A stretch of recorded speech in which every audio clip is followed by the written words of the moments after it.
Hi, அஸ்ஸலாமு அலைக்கும். எல்லோரும் எப்படி இருக்கீங்க? நல்லா இருக்கீங்களா? தால்ச்சா போடுறதுக்கு பருப்பு வேவுது. அதில் இந்த கொழுப்பெல்லாம் போட்டிருக்குறோம். பருப்பு இப்போ இதில் மாற்றியாச்சு. இப்போ இந்த சட்டியில் இப்போ எண்ணெய் ஊற்றிட்டு இதில் சும்மா பட்டை கிராம்பு போட்டு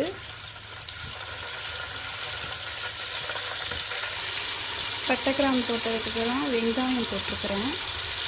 வெங்காயம் கொஞ்சம் வதங்கட்டும். இதில் இருந்தாலும் வெங்காயம் பச்சை மிளகாய் இப்போ போட்டுட்டேன். இதுவும் கொஞ்சம் மசியட்டும். அதுக்கடுத்து இஞ்சி பூண்டு போட்டுக்கலாம். இப்போ வெங்காயம் தக்காளி பச்சை மிளகாய் கொஞ்சம் மசிஞ்சிருச்சு. இதில் இஞ்சி பூண்டு போடலாம். இஞ்சி பூண்டு பேஸ்ட்டு அரைச்சி வச்சுருக்குது.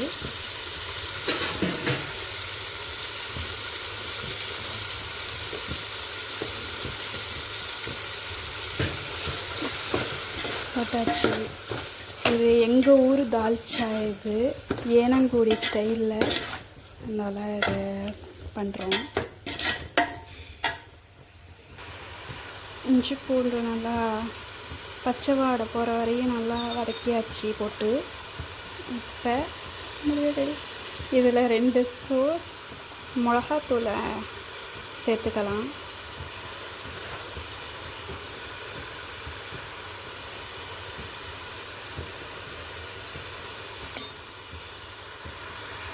இஞ்சி பூண்டு நல்லா பச்சை வடை போகிற வரையும் நல்லா வதக்கியாச்சு. இப்போ மிளகாத்தூள் இருந்தாலும் சேர்த்துருக்குறேன். இப்போ அடுத்ததாக மிளகுத்தூள்,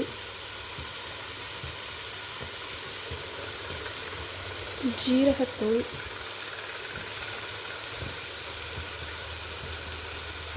கொஞ்சம் மஞ்சத்தூள் லைட்டாக,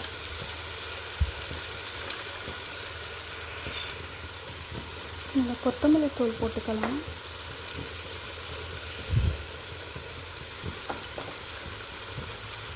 இந்த கொத்தமல்லி தூள்லேயே மஞ்சள் இங்கே நாங்கள் சேர்த்துருப்போம். அதனால் கம்மியாக தான் நான் போட்டுக்கிட்டேன் மஞ்சள்.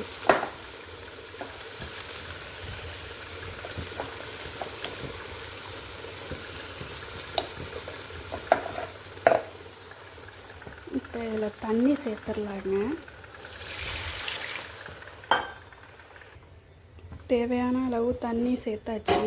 இப்போ இதில் காய்கறி போட வேண்டியது தான். ஃபஸ்ட்டு இந்த கத்திரிக்காய் நல்லா கழுவிட்டு வச்சுருக்கிறேன், அதை போட்டுடலாம். கொஞ்சம் வேகட்டும். கத்திரிக்காய் கரைஞ்சா தான் நல்லாயிருக்கும் தால்ச்சாக்கு.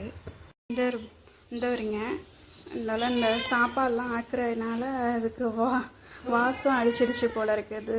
அங்கேருந்து இங்கே வந்துட்டாக வந்து கத்திக்கிட்டு இருக்குது. தாரேன் உனக்கு தாரேன்.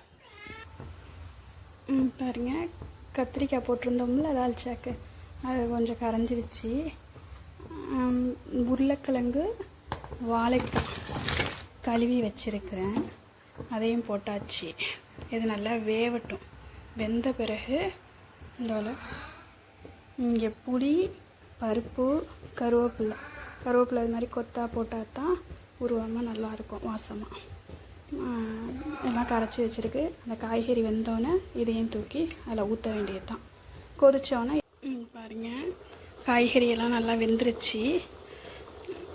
சட்டி சின்ன சட்டியாக இருந்ததுனால மாற்றியாச்சுங்க சட்டி. இப்போ அந்த தால்ச்சா கரைச்சி வச்சுருக்கோம்ல, புளி இதெல்லாம் கரைச்சி வச்சுருக்கிறத அதை தூக்கி அப்படியே தூக்கி ஊற்ற வேண்டியது தான். இதில் தூக்கி ஊற்றியாச்சு. இப்போ கிண்டி விட்டுட்டு கொதிச்சோன்னே என்ன கூட இருக்குது, புளிப்பு உப்பு எல்லாம் கரெக்டாக இருக்கான்ட்டு பார்த்து இறக்கிட வேண்டியது. அவ்வளோதாங்க தால்ச்சா. பாருங்கள், தால்ச்சா கொதிச்சிருச்சு நல்லா. இதை அப்படியே இறக்கி வச்சிட வேண்டியது தான். எங்கள் ஊர் ஸ்டைல் தால்ச்சா போட்டிருக்கேன் எனக்கு தெரிஞ்ச மாதிரி.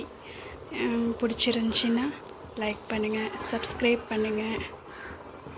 இதில் லாஸ்ட்டில் புதினா மல்லியை போட்டு இறக்கிட வேண்டியது தான் கொதிச்சோன்னு.